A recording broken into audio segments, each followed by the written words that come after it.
Good morning. This devotion is for May 16th, and we are still in Philippians.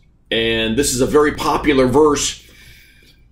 And the peace of God, which transcends all understanding, will guard your hearts and your minds in Christ Jesus. And the title for today's devotion is Peace is Not a Passive Thing. Now, it's interesting, if you saw yesterday's devotion, and if you didn't, I encourage you to go see it. Yesterday's devotion talked about being anxious. Paul says we should be anxious for nothing, but in everything.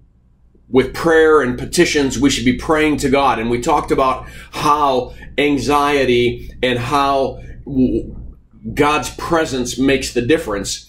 Well, the very next verse is, and the peace of God will transcend all understanding. It's going to guard your hearts and minds in Christ Jesus. We have a tendency to think that peace is the absence of something, the absence of stress, the absence of anxiety, the absence of war, the absence of conflict. And in one sense, that's true, but it's true because of what's present. God's present. He's present.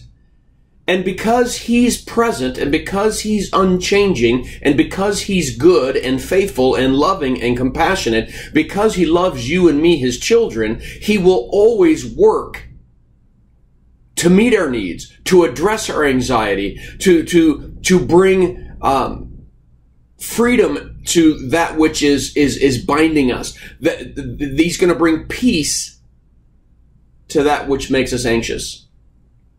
And notice he says, it'll guard your hearts and minds in Christ Jesus.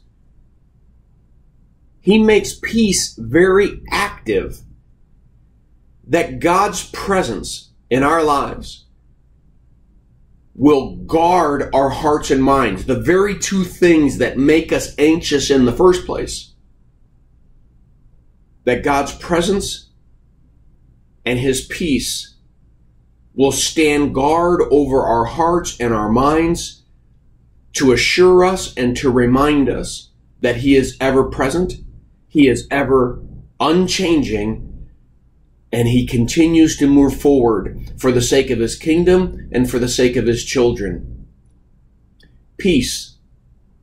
It's not a passive thing. It's an active thing. And I pray that that peace be active in your life as well as mine.